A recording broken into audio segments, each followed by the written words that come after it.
Mixing ambient with different color temperatures, plus flash, plus gobos, and just the whole kit and caboodle. You know that whole thing I told you about not mixing color temperatures with flash and so forth and matching ambient? Well, we're going to throw that whole rule by the wayside in this tutorial because I'm going to show you a situation where we can get really great effects by doing this. And it all comes down to that ambient to flash balance. What makes this image work, what makes this balance between a warm ambient light that's 3600 degrees Kelvin versus a cold or 5500 degree Kelvin blue flash, what makes that work is the balance between ambient to flash. And that's a very, very fine-tuned kind of thing that, you know, it's all about refining. Okay, so what are we trying to do here? Well, we're shooting inside of our hotel room and we're doing our lovely, like, kind of fine art boudoir type shots. And I see this mirror and I go, man, that mirror is gorgeous. Can you stand in front of that mirror and do this? I want you to conceal, but bring the hand up to the face and kind of conceal, not using the actual hands. Because again, concealing with hands is not really, you know, implied. It just looks intentional, like you're covering up intentionally because you want to protect yourself. I want her to conceal in a way that looks very natural, and so that's why we don't have her conceal with the hands, we have her conceal with the arms and with the elbow and so forth. We bring the hand up to the face to kind of draw attention in, and I go, I love that. I love this look right here. Hold that for just 1 second.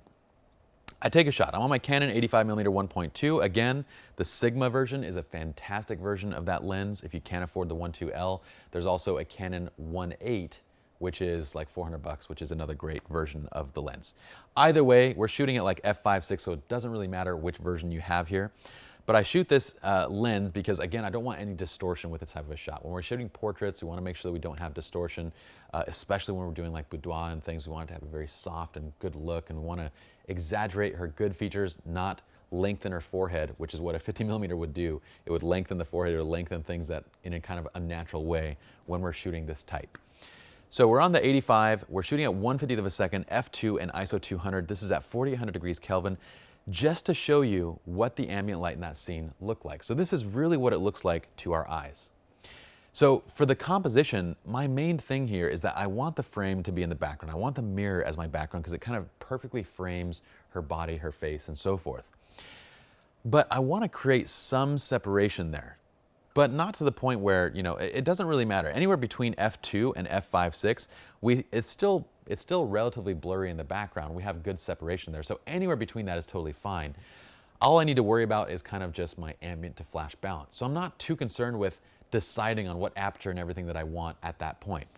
What I do is I take this shot and then I say, okay, love, hold perfectly still. Let me just put this gobo up. And I'm going to put the gobo up. We have our same gobo that we used earlier, right?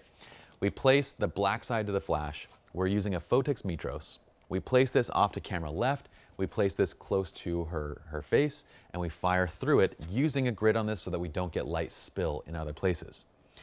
And then we end up with this shot. So this is at 1/50th of a second, f2, ISO 200, 4800 degrees Kelvin, but this is with the Photix Mitros with the grid firing through the gobo at 1/4 to 1/8 power. So we have exact same exposure here between ambient light, but now we've added flash. Now, the light direction, the light quality is great. I love the lines on the face. I love the way everything looks. By the way, remember how we talked about earlier about gobo positioning? This is a shot where we basically wanted a sharper edge to that gobo. You notice that if we compare to a previous shot with her sitting on the bed, you saw that because this is a thick gobo, you'll see a separation of the edge, right? But here, you don't see that separation nearly as much. Here, it's very, very fine compared to that other shot. The whole reason is the distance of this to the subject. We talked about before, if you bring this closer to the subject, it makes that shape more defined. When you bring this further from the subject, it makes the shape kind of puff out and it becomes a larger shape and it gets less defined. Same thing with the flash. The closer you bring the flash to this gobo, the more it's going to bloom basically. So you're going to have the light wrapping around the gobo instead of just, you know, hitting it as a hard light source. You're increasing the size of the light source, and this gives you a softer gobo effect as you bring it up close. As you pull it back from the gobo, you're decreasing the size of the light source in relation to this gobo, which creates a harder light, and that gives you a harder definition.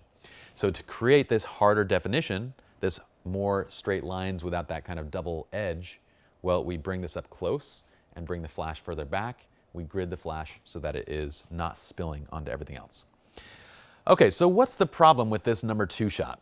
Well, with our test shots, our number 2 shot here reveals that it looks cool, and I'm onto something that I really, really like, but it's not working yet. And the whole reason behind it's not working, and this is where most photographers would quit. They would quit right at this point, or they might even just see the crappy light in the scene to begin with, and they might quit before they even get started, really. I want you all to, again, hammer into your heads when you're visualizing a shot, and it's not turning out the way that you want, don't freak out, okay? Don't throw your hands up and be like, oh, it's not working. I know none of you would ever probably do that, but either way, don't freak out in your head. Just think one thing. The reason that this is not looking like how I want it to is most likely because my ambient to flash balance is not correct, okay? Look at the image and then just analyze what needs to happen. Well, my flash is a little bit too bright. My ambient is a little bit too bright. Okay, let me start making adjustments. We take this same exact photo. This time we went to f5.6. So from f2 to f5.6, we've dropped, let's see, 2.8, 4.0, 5.6, right? That's 3 stops. We kept the ISO at 200. We kept the white balance at 4,800 degrees. We went from 1/50th to 1/30th of a second, which is almost twice as bright, right? We almost added 1 stop in the shutter speed. So basically, overall, we darkened by just a little bit more than 2 stops. And because we did it with our aperture, we darkened the flash and ambient by 3 stops, and we increased ambient by nearly 1 stop by slowing down the shutter speed, right? So the flash came down 3 stops, the ambient basically came down 2 stops. We take the shot again, and look at this. We get a beautiful image.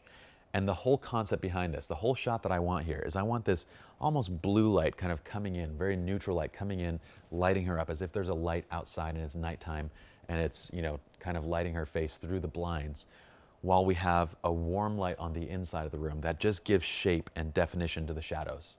I want to show her form. I want to show everything.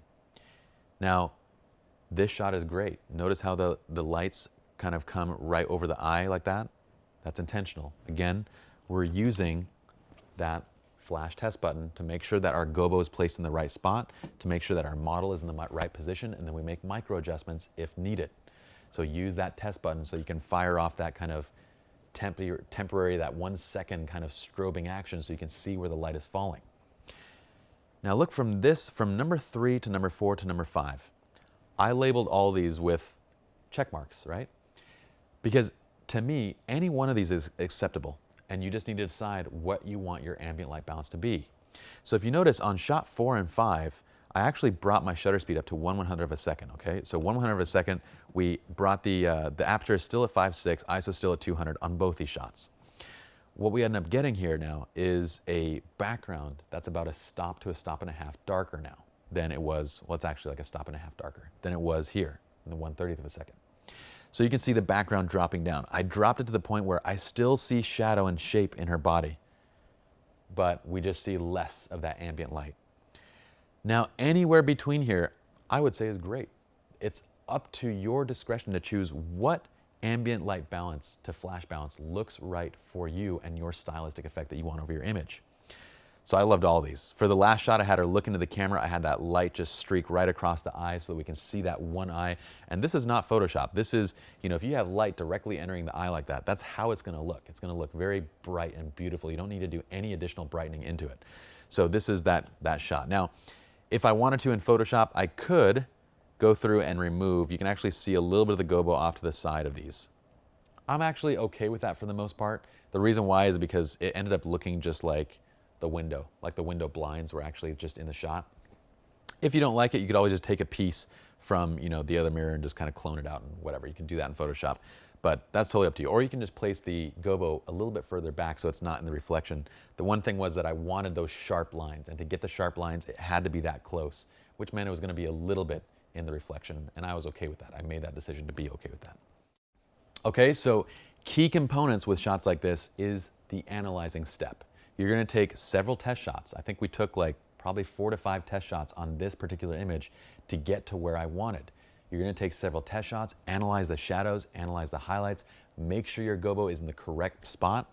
And one little tip, if you have something like a GL1 is a gun light or a LED or something something that can kind of is a constant light and kind of mimic a flash. The GO1 is fantastic because you can kind of zoom it and you can throw it right into that gobo.